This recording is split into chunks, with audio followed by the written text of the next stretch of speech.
Oh, hey there, lovely biology humans. Welcome to topic 3. Hey, I wanted to take a second to show you guys something because I was ready to go open this. I was like, whoa, this is Bio Ninja where we have all our lectures.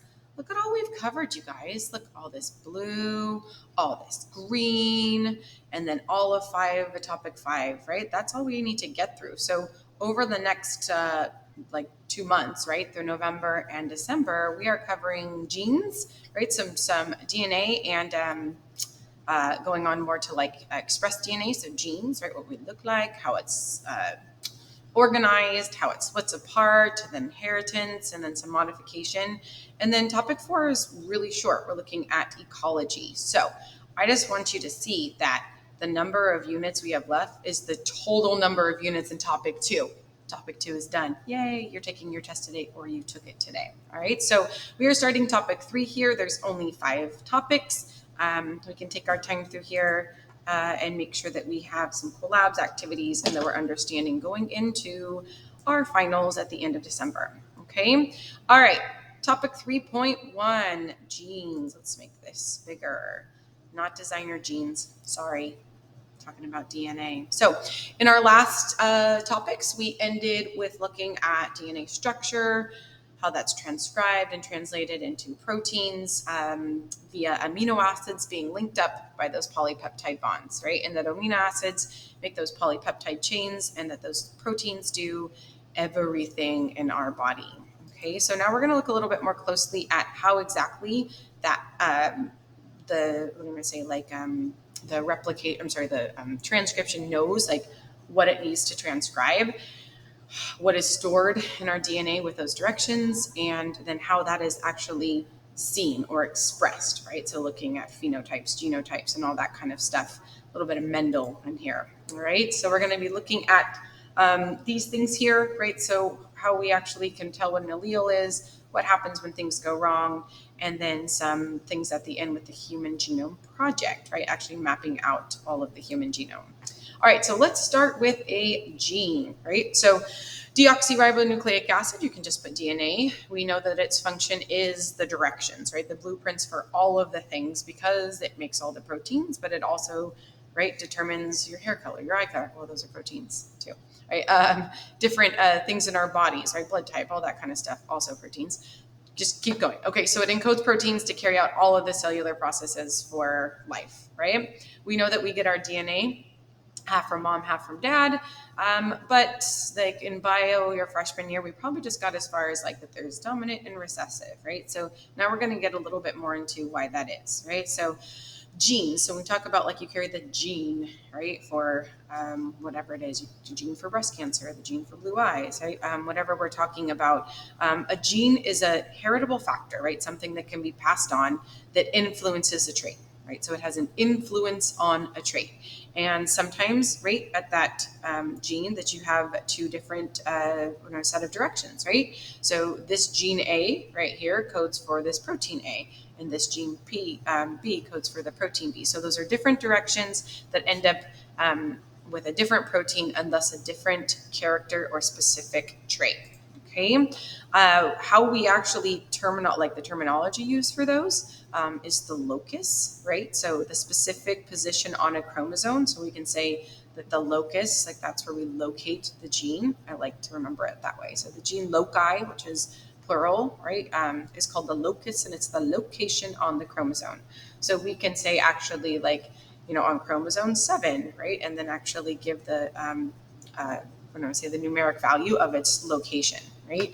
So in eukaryotic genes, right, just talking about plants and animals, the loci are identified according to number, right? And here's how that notation works. So first of all, the chromosome number, being able to look at karyotype and saying this is chromosome 1, 2, 3, right? So chromosome number, and then whether it's on the arm, right here, or where it's on the arm, sorry. The P area is the short, the Q is the long, and then the region, and then the band, right? So this is looking at the region, and this is looking at the band. So that's how we actually notate. So this is the gene that's on the P, right? Chromosome 7, P arm, 15.2, right? Chromosome 7, Q arm, 31.3. So we actually divide these chromosomes into 2 parts, right? So you can look at it here. The P's are always the short, The Q is always the long, and the loci is where it is located on that chromosome.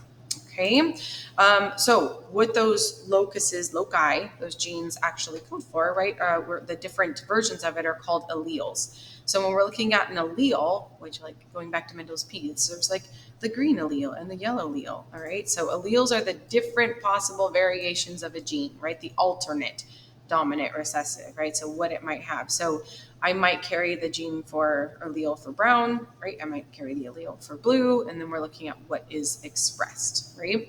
And so the relationship can be described as follows between gene and allele. So genes code for a general characteristic.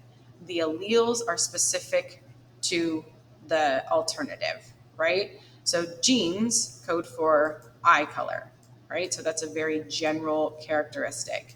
The allele, right? So the alleles that I have are the specific alternative, right? So the blue eyes, like I have the allele for blue eyes, but the gene for eye color is located in this area, right? So alleles are different from each other by just a couple bases. We already talked about how if we modify DNA bases just a little bit, it changes the amino acid that's made, and if it changes the amino acid, it changes the protein.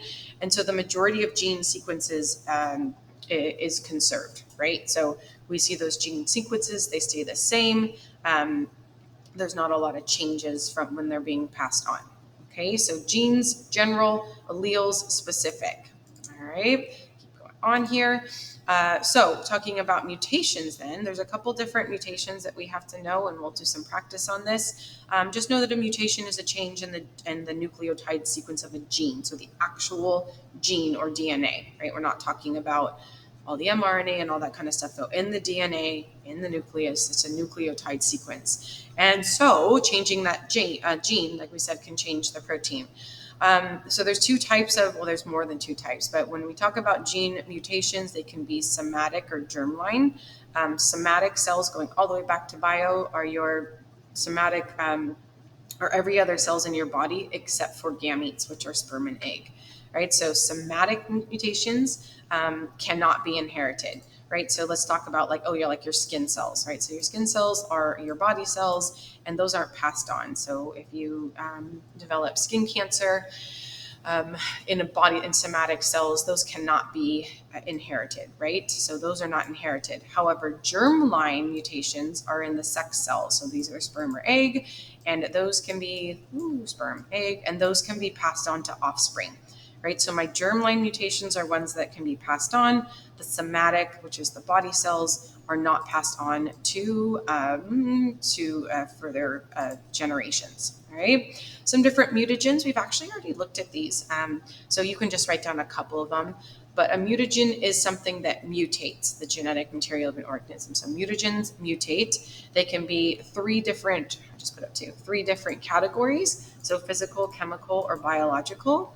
Right, so some physical ones that you are probably familiar with, X-rays and UV, right? So looking at actual waves coming in and modifying the nucleotides or the genes. Chemical are ones that we ingest or smell, right?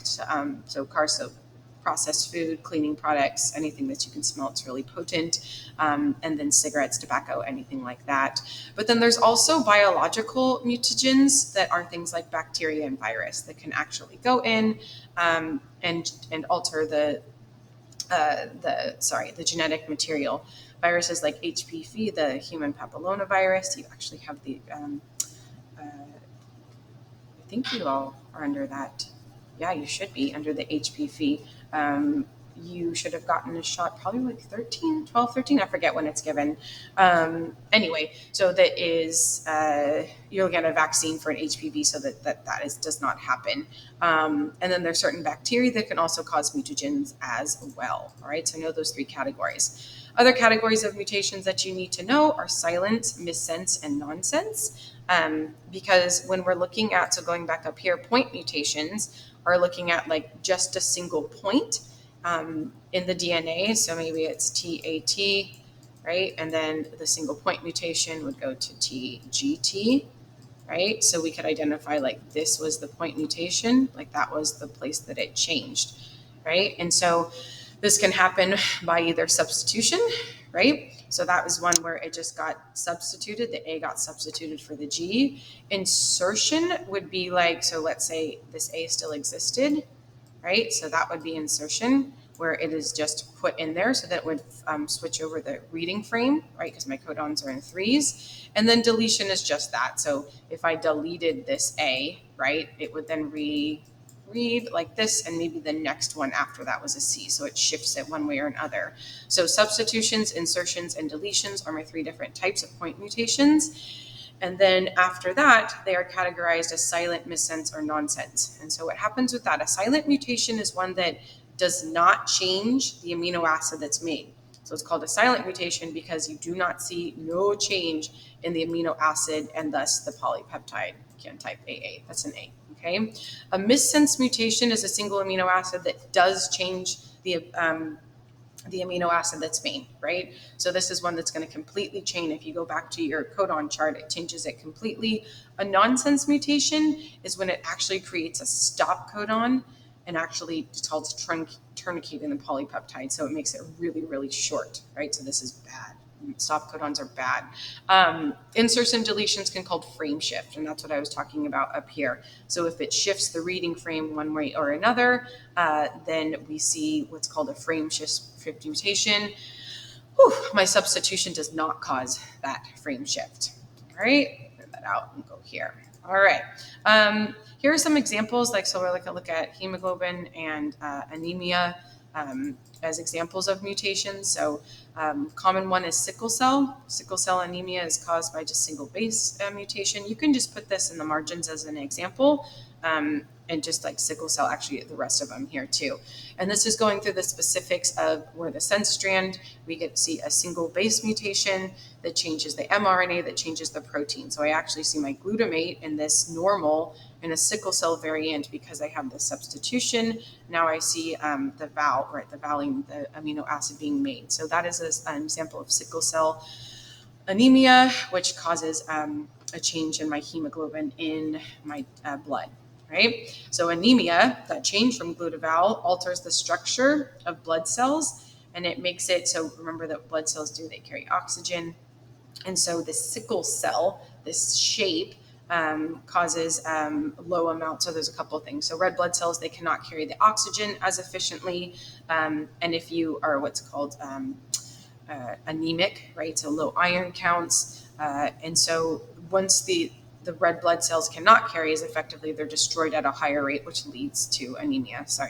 And these sickle cells right here, because of their odd shape, are known to cause more damaging clots, right? Say that shape there. This is a normal blood cell, right? It has this concave look. You should be able to visually know the difference if you just want to kind of sketch those into your notes. Another common example, no, those are the sickle cell and the sickle cell anemia. There you go. Okay, so then I'm talking like big picture. A genome, well, you know what? Here, let's go ahead and stop it there. We'll do 2 parts because we've got some time. So topic 3.1, part 1. There you go. We're going to end with what that, the example is, the sickle cell and the sickle cell anemia. I'll go ahead and make a part 2 right now, but we'll give you guys 2 days to do it. Okay, genes, part 1. If you want to go back to here, I'll go right here, right? Yay, right? So these ones right here, can you define a gene, loci, and allele? Can you identify the 3 different types of mutagens, right? The chemical, physical, and biological. Can you tell the difference between mutations? And then what the heck is happening in sickle cell anemia, right? So those are our 4 objectives for there. Make sure you can do those things. And I'll see you later.